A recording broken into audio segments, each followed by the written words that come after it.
Hello student, very good morning. Myself Abhinay Tiwari from St. Xavier High School, Sitwapar Baralganj, and today I am going to start class 7 SST Geography first chapter, which is our environment.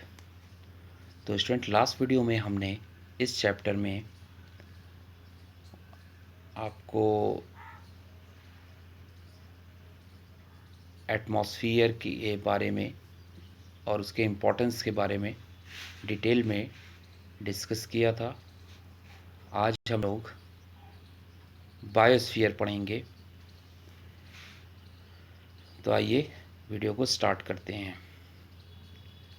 Biosphere क्या होता है? The narrow zone where land water air come in contact with each other is called biosphere.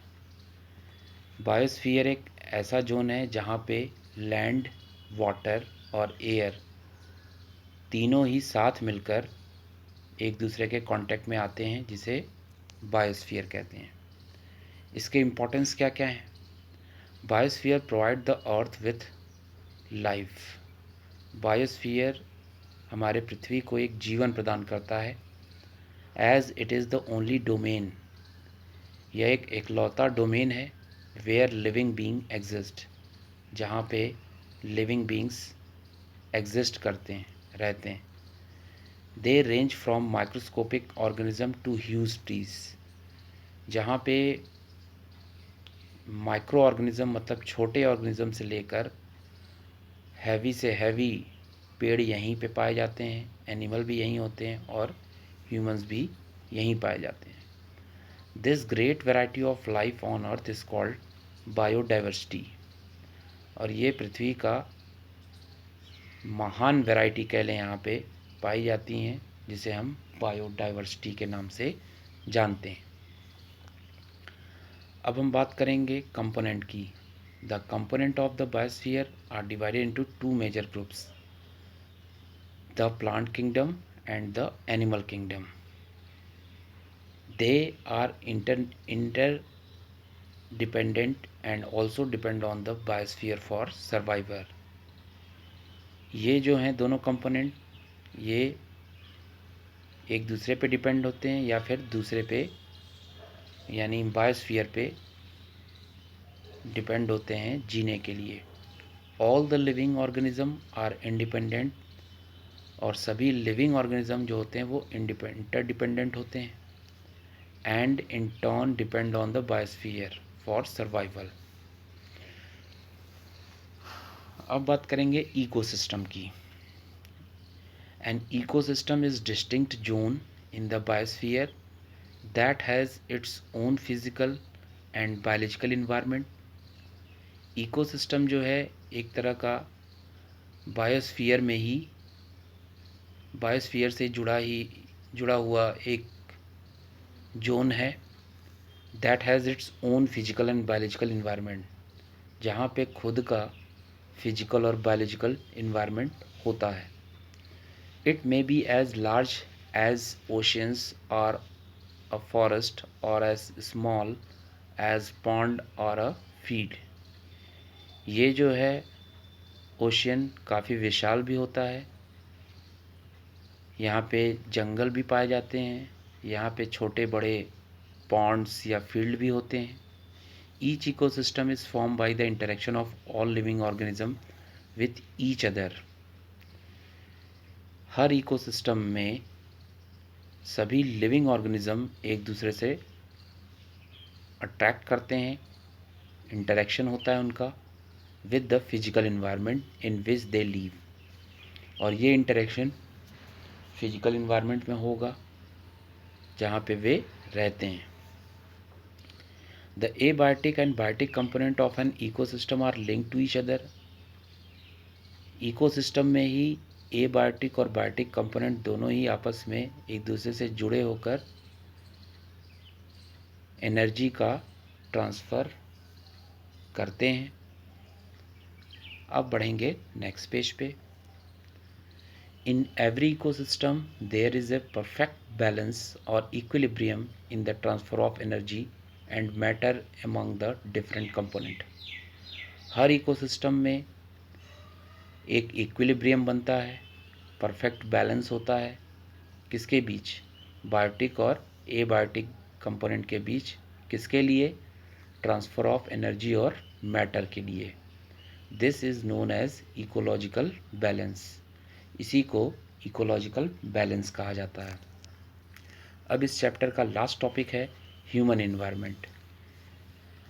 Human beings are an important part of the biosphere. Biosphere का एक अहम हिस्सा human being का होता है।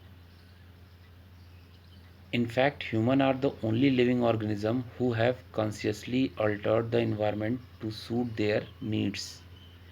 Human एक ऐसा लिविंग ऑर्गेनिज्म है जिसके अंदर कॉन्शियसनेस होती है इन्वायरमेंट के प्रति, और वह अपनी नीड इन्वायरमेंट के थ्रू ही पूरा करता है। Early humans lived in the natural environment. पहले के जो ह्यूमन थे वह नेचुरल इन्वायरमेंट में एग्जिस्ट करते थे and adapted themselves according to their surrounding। और अर्ली ह्यूमंस सराउंडिंग के अकॉर्डिंग अपने आप को अडॉप्ट करते थे। With the passage of time the requirement of human being increased. जैसे जैसे समय बदला ह्यूमन की रिक्वायरमेंट जो है लगातार बढ़ने लगी। And in order to fulfil their needs, और उस नीड्स को पूरा करने के लिए human have modified their natural environment. Human ने अपने नेचुरल इन्वायरमेंट को मॉडिफाइड कर लिया थ्रू वेरियस एक्टिविटीज़, कई तरह की एक्टिविटी करके, without releasing it's adverse effect, और बिना एडवर्स इफ़ेक्ट के ये चेंजेस करने लगे। Farming, grazing, mining, lumbering industry, transport and construction are some human activities that have affected our natural environment। खेती करना या ग्रेजिंग का काम, माइनिंग, खुदाई कह लें, ट्रांसपोर्ट, कंस्ट्रक्शन, ये सब ह्यूमन एक्टिविटी के द्वारा ही होता था और जो हमारे नेचुरल इन्वायरमेंट को अफेक्ट पहुंचाते थे। This has resulted in the disruption of ecological balance. इससे क्या हुआ, जब इन्वायरमेंट को अफेक्ट पहुंचा, नेचुरल इन्वायरमेंट को, तो उससे इकोलॉजिकल बैलेंस जो था वो बिगड़ गया। Degradation of the environment has been brought. लगातार इन्वायरमेंट क्या हुआ, डिग्रेड होने लगा, प्राइमरली बाय ह्यूमन इंटरफेरेंस, और वो भी किसके द्वारा, ह्यूमन के द्वारा। Therefore we need to be sensitive. अतः हमें एनवायरनमेंट के प्रति सेंसिटिव होना होगा and aware of various environmental problems, और इन्वायरमेंट के प्रॉब्लम से बचने के लिए तरीके अपनाने होंगे। And take care not to destroy our environment any further. और भविष्य में इन्वायरमेंट हमारा नष्ट न हो जाए, इसके लिए लगातार प्रयास करते रहना चाहिए। तो यहाँ पे की टर्म देखिए आप, लंबरिंग है। लंबरिंग का मतलब होता है बिजनेस या trading activities involving cutting and preparing timbers for market use. यहाँ पे टिम्बर के जो पेड़ होते हैं उसे काट दिए जाते हैं और उसे प्रिपेयर किया जाता है और बिजनेस पर्पस के लिए उसे एक शहर से दूसरे जगह पे भेजा जाता है। तो यही है लंबरिंग। तो स्टूडेंट यहाँ पे आपने देखिए, एक बार रिकैप देख लेते हैं इस चैप्टर में अभी तक आपने क्या क्या पढ़ लिया। The term environment mean the surrounding. सभी को पता है इन्वायरमेंट का मतलब होता है सराउंडिंग। दूसरा आपने पढ़ा है environment can be broadly classified into natural and human environment. Environment जो है ब्रॉडली क्लासिफाई हो गया नेचुरल और ह्यूमन इन्वायरमेंट में। Natural environment include the physical and biological element of the earth. Natural environment में फिजिकल और बायोलॉजिकल एलिमेंट्स पाए जाते हैं। Natural environment consist of lithosphere, hydrosphere, atmosphere and biosphere.